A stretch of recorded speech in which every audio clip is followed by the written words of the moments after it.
Welcome to Gold and Black Live, January 28th edition. Joined by Brian Newbert and Tom Dienhart. Brian Newbert for the second week in a row on the road after a Thursday night Purdue men's basketball game. A little different result this week. We'll talk about that in segment one. Tom Dienhart as well joining me.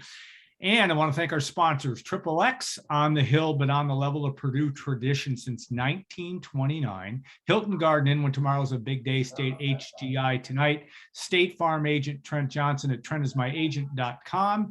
And of course, the good folks at WLFI, who Gordon Jackson and company, have put this all together. Brian, last night in Iowa City, and you're making your way back to West Lafayette, but a really an important win for Purdue. The Boilermakers kind of got off to a great start, weathered the storm, so to speak, and looked like a championship basketball team, in my view, in the second half. With the lens of a few hours and very little sleep in between, any other great analysis, but in addition to what you produced on the site last night? Well, please don't use the word storm or weather when I'm on an interstate between no doubt. Iowa Try City not to do that. West Lafayette in late January. No, I thought Purdue flexed its offensive muscles last night, as they've done often this season, because they're a really good offensive team. I think the bigger challenge for Purdue is when they get back in another one of those low-scoring kind of Big Ten, rock fights. How are they going to fare in those games?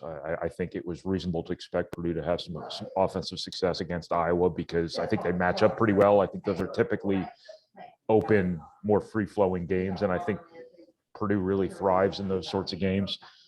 But I think that what stood out to this game about this game as much as anything was the fact that the level Purdue executed at offensively when Iowa had everything going its way there for a while. Purdue has this nasty little habit of turning the ball over in bunches. Yeah. And that has created this trend of giving the opponent their momentum. That's what cost them the Indiana game, that stretch at the end of the first half. It happened again in the second half against Iowa. Iowa gets some credit for forcing some of the turnovers, but Purdue again had one of those spells that led directly to the opponent making a run on their home floor.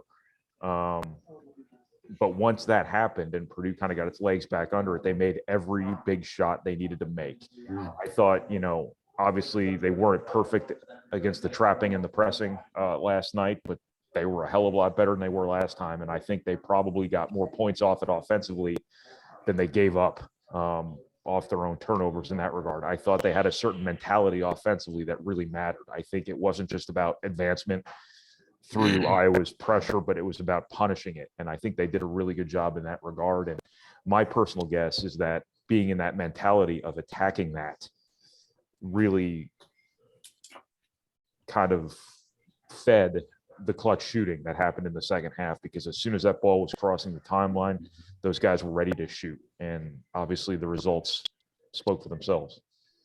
Yeah, I tell you what, Brian, to me, Jaden Ivy played like the best player in the Big Ten. When that game got down to 4 points, about the 12-minute mark of the second half, I think on consecutive possessions, he had back-to-back three-pointers, I believe, to really quell the storm. So good to see him healthy, obviously, after missing the Northwestern game.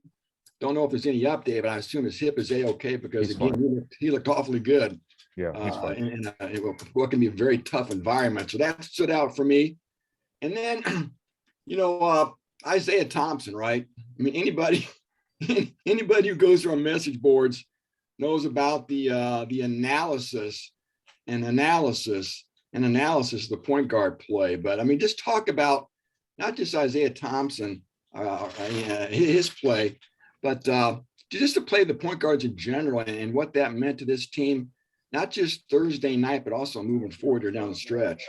Well, I think the most important part of it was that they were pretty good with the ball. They didn't lose their minds bringing the ball up the floor. They didn't really buckle as much against pressure. Obviously, there were a couple of turnovers, but there's always going to be a couple of turnovers when that's what Iowa does. I mean, I don't know if anyone's ever going to be perfect at it. But I think, with the point guards, when they score, again, you're still the fifth scoring option on this team. And when your fifth option is making shots the way that's where Isaiah Thompson's value has lied all season. He's that fifth scoring option. And when your fifth scoring option can knock down 3-pointers for a team with the weapons they have around them, that's a pretty big luxury to have. People look at the point guard position at Purdue like they expect like Chris Paul dynamics or whatever. That's just not reality. Isaiah Thompson's out there to knock down shots, to defend, to take care of the basketball. And by and large, he's done those things for the most part, the majority of the season. Obviously, he'd been in a little bit of a shooting slump in Big Ten play. Not a little bit of a shooting slump, a big shooting slump. But, he's that opportunistic guy that when Jaden Ivy gets him looks or the post gets him looks and he knocks them down, that's what he's out there to do. And I think last night opportunities just came his way. I don't know if a lot of the threes he made were necessarily out of set offense. I think they were just they came within the flow of the game. They came within what I talked about earlier, where Purdue was intent to attack that press, that trap. As soon as they crossed the timeline, he had a couple of those threes where they were just ready to let it fly. That can go both ways on you. But when you're having one of those nights as he had last night, that's a pretty big difference maker. I thought he was really good last night, and that went beyond just making shots. I thought he just played a good game last night. I thought the other part of it too is don't let that overshadow the fact that Eric Hunter is playing his best basketball this season, some of the best basketball of his career. And I think that's been a significant difference maker for Purdue. Eric Hunter was really good last night too. Obviously, the numbers don't jump off the box score the way they do for Isaiah Thompson, but he was really good. He really, really kept Jordan Bohannon in check. I know Bohannon's not having a great year for Iowa, but he's still that guy that you can't let go off on you when they're playing in Iowa City. And Eric Hunter made that big shot clock beating shot right at the start of the second half, made a three, made 2 important free throws at an important time, took care of the basketball, no turnovers. Just the play Purdue got from those 2 guys yesterday, the importance of it can't be overstated. Yeah, you've written a lot about Eric Hunter and the point guard play. The Hunter 8 of 14 now in 3-point shooting. I thought it was interesting because just the look on his face of watching it on television after, I think he made his 3, or maybe it was his driving layup, but the whole notion of almost, and it's the good Jaden Ivy effect, because you got a guy like Jaden Ivy. Eric Hunter comes to Purdue as a scorer, and he's obviously morphed into a lot more as a college basketball player. But I just thought he's starting to look like, hey, I'm here to contribute. I'm enjoying it a little bit more, and it always looks good when the shots go in. But those guys will play a big role, but they're just part of that role, and part of this team of what it needs moving forward. You look at that, and you look at also Sasha Stefanovic coming off, not getting many shots in the second half, but when Purdue built its big lead early, he had a lot to do with that. Yeah, I always talk about the concept of empowerment in basketball. I thought last year it was amazing how much Sasha Stefanovic's bout with COVID changed things for Purdue, because it empowered Jaden Ivy to become Jaden Ivy. That created some dynamics for other people that maybe sort of cannibalized them to a certain extent. I don't think Brandon Newman was the same after that. I think it was an adjustment for Eric Hunter to playing with a Jaden Ivy that was as influential as that Jaden Ivy turned out to be. And I think that bled into this season for both those players. But when you look at, Jaden Ivy missing the Northwestern game, Eric Hunter had to step up in his absence. Sasha Stefanovic is always a good player for Purdue. He stepped up, and he's been really good the last 2 games. I think in this case, I don't remember what Isaiah Thompson did against Northwestern. It all runs together at this point.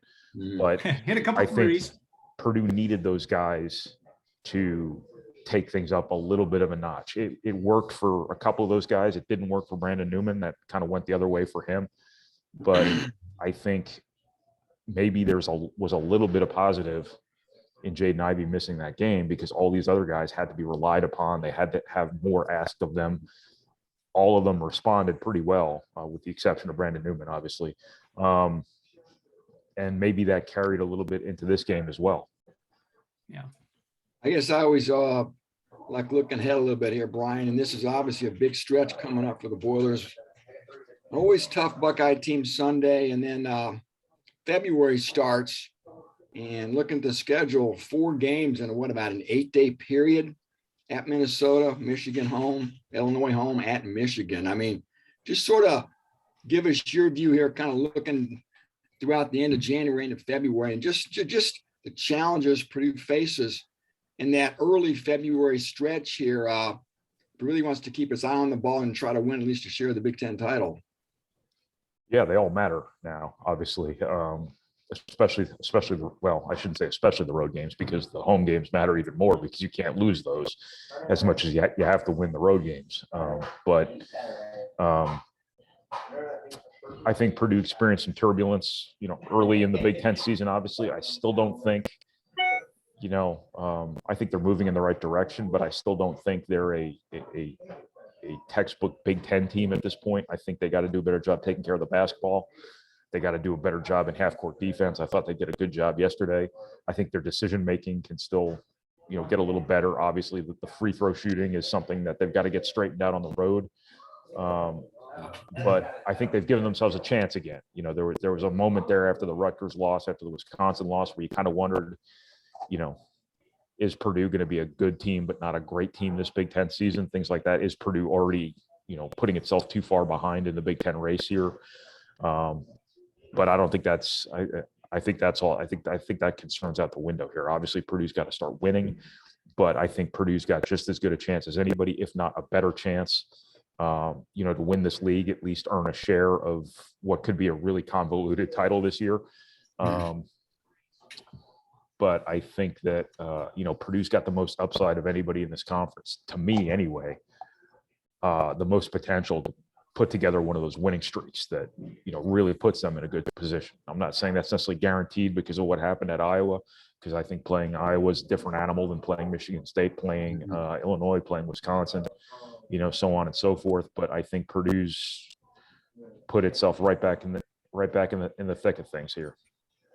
I know, Brian, you like Illinois a lot. Reading some of the stuff you wrote, I think it was in the Weekly Word. But yeah, I know Michigan. You think Michigan caught a real break here by getting that earlier game postponed, and you really think that's a team that's sort of coming together, and it could be a real force here against Purdue coming up in early February, those two matchups. Yeah, literally the second I wrote that sentence, they started falling apart at Northwestern or against Northwestern. Literally the second I typed in that sentence. But no, the thing with Michigan is they've got as much talent as anybody, in the league. I don't know if they've got as much skill necessarily, but they've got as much talent as anybody. And they're just so young and they're such a work in progress. But the thing about college basketball, the thing about 18-year-olds is that they get better with experience. And I thought Michigan, not to make light of COVID, but I thought they caught a huge break. Kicking those games down the road a little bit against Michigan State and Purdue, because it bought them time to figure things out, for their younger guys to kind of figure some things out. And when you look at the way they played in Bloomington, I'm fairly certain there was probably some Indiana hangover at play in that game too, after they beat Purdue. But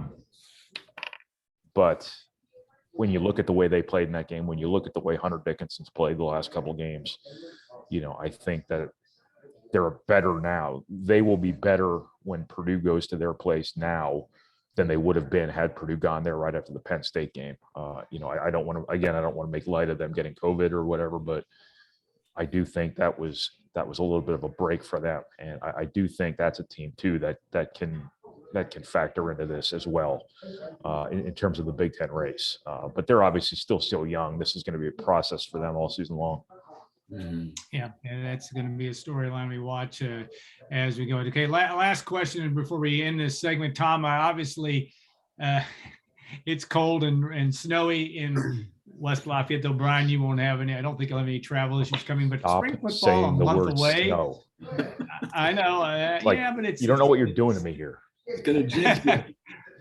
But Tom, as we look, it's February now is start of spring ball. And just an early look. Obviously, there's a lot of going on with coaching searches and all that. But as you get ready for spring ball, which we think will be the last week of February, it's just some things you're keeping an eye on as we look at as we end January and head into February. Yeah, Monday, February 28th should be the day they get the balls out and pump some air in them. So not that far away, fellas. And of course, as you kind of alluded to, Alan, first order of business, once these coaches get off the road recruiting, is they have to obviously fill out this coaching staff with 4 vacancies that still loom. Brian had some info and boiling over about that, and I've talked about it and some of the things I've written as well. So there's some balls up in the air, and I'm sure we'll get some closure and some answers here in the next week or two, I would think. So yeah, that's going to be job number 1. And of course, then getting the chemistry developed between this new staffers and personnel. And then guys they got to work in and fold in with 7 portal transfers as well, and 5 high school kids too. So it's going to be some fun new faces to watch in spring football as well. So they want to keep the momentum going, guys. 9-win season. We know how it ended about a month ago. Can't believe we're already talking about. Yeah, no doubt. But I love it. So again, it's around the corner. But again, plenty of things are on their to-do list, obviously. Again, the coaches, the new personnel. And then, we could talk for a whole segment about some of the on-field holes that need to be filled. So we all know about David Bell and George Kalopoulos, among others. So plenty for Jeff Brom and company to work on here. Spring football, which again will really take place the whole month of March. All right, we'll be doing that, I'm sure, as we lead into that February 28th date. Okay, stay tuned, as we will have Dick Satterfield will join us for segment 2, break down a little bit of last night's game from his perspective. He scored as a walk-on 17 points at Iowa way back in the day, but he had a lot to, we'll have a lot to talk about. And also Kevin Sullivan, media analyst, does a lot with name, image, and likeness. Will be our guest in segment 3. So Brian, safe travels home, and we'll look forward to more.